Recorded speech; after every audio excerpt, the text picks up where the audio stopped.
Welcome Leo to your in-depth weekly forecast for week beginning the 22nd of December.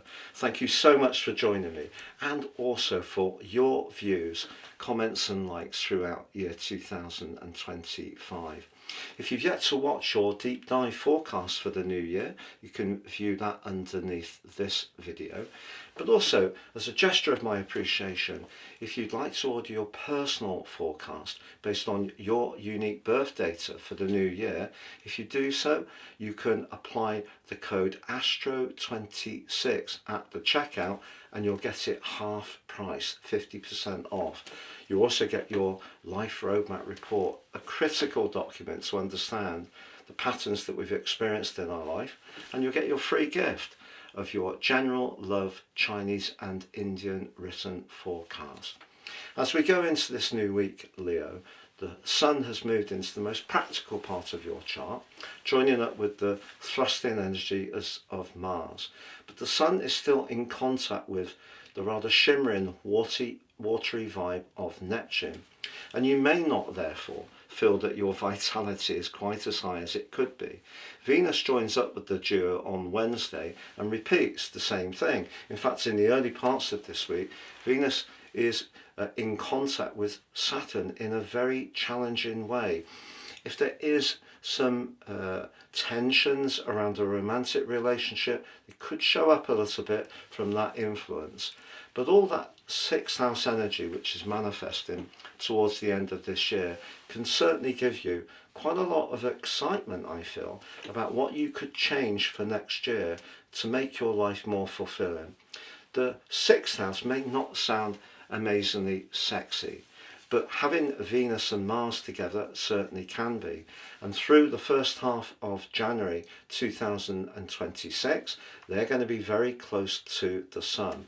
And therefore your passion, Mars, but also your charm and guile, Venus, are going to be very important around sixth house energy.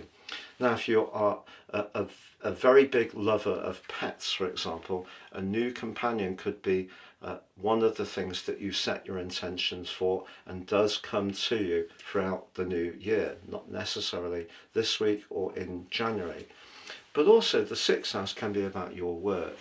And if you're not feeling particularly fulfilled around your work, that may be something that you want to change. And if you're not feeling remunerated, rewarded financially as much as you could be, that's an area that may really trigger your desire to make a change. But the sixth house can also be about things like health, fitness, diet and so on. And I think we're all becoming much more conscious that a lot of what's in food products, packaging, furnishings, just about everywhere there are lots of chemicals, lots of additives and things that maybe make things look good, make them last longer, but actually aren't necessarily amazingly good for us. And I think you're going to become really sharp across all of those things as the new year goes on. But this week in particular, one of the things that I think is really important for you is not to try to do everything yourself. There's a part of your nature that really can be hugely conscientious, and you also like to showcase your support in a very charismatic way, so you can be one of the most amazing hosts possible.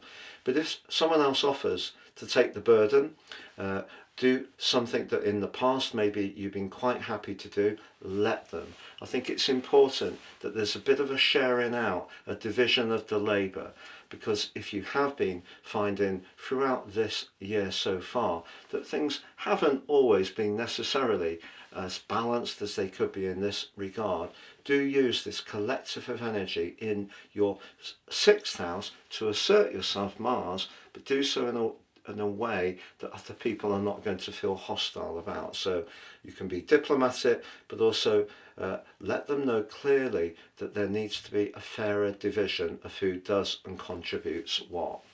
If you are on your own on Christmas Day and it's not a choice, do know you will be very much in my thoughts, but I'd like to wish you a very happy Christmas.